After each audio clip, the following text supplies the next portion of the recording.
आज हम बायोलॉजी के एमसीक्यू सोल्व करने वाले हैं, जिसमें मैं 10 क्वेश्चन हैं। आप कोशिश करिएगा कि इसके आंसर कमेंट सेक्शन में बिना सर्च किए दे पाएँ। तो आप लास्ट में बताइएगा कि आपके कितने क्वेश्चन सही हुए। तो स्टार्ट करते हैं। निम्नलिखित में से कौन सा वायरस द्वारा होता है? Option A diphtheria, option B malaria, option C हैजा, ऑप्शन डी हेपेटाइटिस। तो इसका सही आंसर है ऑप्शन डी हेपेटाइटिस। अब दूसरे लोगों पर भी देख लेते हैं। डिप्थीरिया जीवाणु के द्वारा होता है, हैजा जीवाणु के द्वारा होता है, मलेरिया प्रोटोजोआ के द्वारा होता है। अब नेक्स्ट क्वेश्चन देखते हैं। हेपेटाइटिस रोग से मनुष्य के शरीर में का सीधा प्रभाव होने वाला अंग, सीधा प्रभावित होने वाला अंग यकृत है या लीवर? ऑप्शन बी फेफड़ा, ऑप्शन सी हृदय, ऑप्शन डी मस्तिष्क। तो हेपेटाइटिस बीमारी में यकृत प्रभावित होता है। नेक्स्ट क्वेश्चन देखते हैं। डीपीटी की टीका निम्न में से किस कारण नहीं होता है? ठीक है, डीपीटी का टीका किसके लिए यूज नहीं होता है? डिप्थीरिया के लिए, पोलियो के लिए, काली खांसी के लिए या वुपिन कुप के लिए, ऑप्शन डी टिटनेस के लिए। तो इसका सही आंसर आप कमेंट सेक्शन में बताइए हमें। इसका सही आंसर है पोलियो। ठीक है, डीपीटी का टीका पोलियो में यूज नहीं होता, बाकी तीनों में यूज किया जाता है। डी से डिप्थीरिया, पी से पर्टुलिस्ट, टी से टिटनेस्ट। नेक्स्ट क्वेश्चन देखते हैं अब। फिलाटेलिस्ट क्या कहलाता है? सिक्के जमा करना, डाक टिकट जमा करना, पक्षियों की तस्वीर जमा करना या पंख जमा करना। तो इसका आंसर आप कमेंट सेक्शन में दीजिए। फिलाटेलिस्ट का अर्थ होता है डाक टिकटों का जमा करना। अब नेक्स्ट क्वेश्चन देखते हैं। लेक्सिकोग्राफी का संबंध है? ऑप्शन ए मानव शरीर की संरचना से, ऑप्शन बी शब्दकोश के संयोजन से, गुप्त लिखावट से, चित्र को जोड़ने से। तो इसका सही आंसर है शब्दकोश के संयोजन से। गुप्त लिखावट क्या होता है? आप इसका आंसर आप हमें कमेंट सेक्शन में दीजिए। अब नेक्स्ट क्वेश्चन देखते हैं। अब आपको सुमेलित करना है कि कौन सही तरीके से सुमेलित नहीं है। फूलों की खेती फ्लोरिकल्चर, ऑप्शन बी फसलों की खेती एग्रोनॉमी, ऑप्शन सी सब्जियों की खेती हॉर्टिकल्चर, ऑप्शन डी फलों की खेती पामोलॉजी। तो इसका सही आंसर है सब्जियों की खेती हॉर्टिकल्चर। हॉर्टिकल्चर सिर्फ सब्जियों की खेती नहीं, सिर्फ अगर सब्जी की खेती बोले तो उसका सही आंसर होगा ओलेरीकल्चर।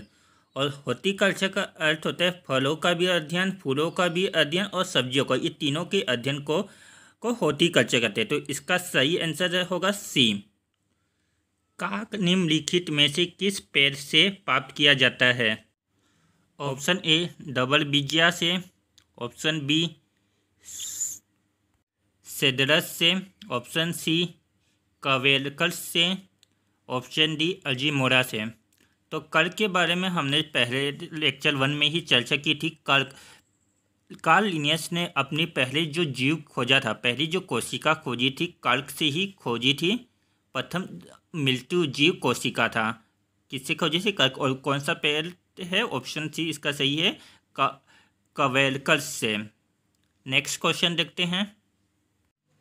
डीएनए और हिस्टोन, हिस्टोन एक प्रोटीन होता है, उसमें कौन सा चार्ज होता है आपको ये बताना है। ऑप्शन ए दोनों में पॉजिटिव चार्ज होता है, ऑप्शन बी दोनों में निगेटिव चार्ज होता है, ऑप्शन ए डीएनए में निगेटिव चार्ज होता है, ऑप्शन और हिस्टोन में पॉजिटिव चार्ज होता है, ऑप्शन डी दोनों ही उदासीन प्रवृत्ति के होते हैं। तो डीएनए में कौन सा चार्ज होता है और हिस्टोन में कौन सा चार्ज होता है, इसका सही आंसर आपको बताना है कमेंट सेक्शन में।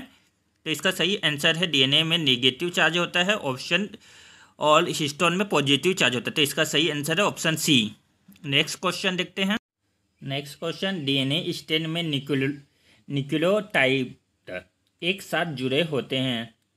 ठीक है, आपको बताना है जो ATGC जो होता है, जो बॉन्ड होता है, वो क्या चीज़ का होता है। ऑप्शन ए ग्लाइकोसिडिड द्वारा होता है, ऑप्शन बी फास्फोर टाइटस बॉन्ड होता है, option D, option C peptide bond होता है, ऑप्शन डी हाइड्रोजन बॉन्ड होता है। तो डीएनए स्ट्रेन में जो न्यूक्लियोटाइड के जो बॉन्ड होते हैं उसमें हाइड्रोजन बॉन्ड होता है, ठीक है, ऑप्शन डी इसका सही आंसर है। और जो ऑप्शन सी में जो पेप्टाइड बॉन्ड है वो अमीनो अम्ल, ठीक है, प्रोटीन जो होता है प्रोटीन में अमीनो अम्ल का बना होता है, तो ये अमीनो अम्ल पेप्टाइड बॉन्ड से बने होते हैं। आपको याद रखना है न्यूक्लियोटाइड हाइड्रोजन बॉन्ड और अमीनो अम्ल पेप्टाइड बॉन्ड, ठीक है। आप नेक्स्ट क्वेश्चन देखते हैं। नेक्स्ट क्वेश्चन, केंद्रक में कौन सा तरल पदार्थ पाया जाता है? कोशिका द्रव, प्रोटोप्लाज्मा, केंद्रक द्रव, ऑप्शन डी न्यूक्लियोसोम। तो इसका सही आंसर आपको बताना है कमेंट सेक्शन में कि केंद्रक में कौन सा तरल पदार्थ पाया जाता है। तो इसका सही आंसर है केंद्रक द्रव, ठीक है। आपको इसका इंग्लिश में भी नाम याद रखना है, कोशिका द्रव यानी साइटोप्लाज्मा, प्रोटोप्लाज्मा का इंग्लिश नाम प्रोटोप्लाज्मा ही है। केंद्रक द्रव का इंग्लिश नाम है नियोलियोप्लाज्मा, ठीक है। तो ये मेनली इंग्लिश में ही दिया रहता है, आपको इसका इंग्लिश नाम याद रखना है। अगर इंग्लिश में दिया रहेगा तो केंद्रक के अंतर्गत नियोलियोप्लाज्मा पाया जाता है। और जो कोशिका द्रव यानी साइटोप्लाज्मा और केंद्रक द्रव ये दोनों को मिला के प्रोटोप्लाज्मा द्रव होता है, ठीक है। प्रोटोप्लाज्मा होता है इन दोनों को मिला के, कोशिका के अंदर कोशिका द्रव, केंद्रक के अंदर केंद्रक द्रव, और कोशिका द्रव और केंद्रक द्रव दोनों को मिला के प्रोटोप्लाज्मा बनता है। Next question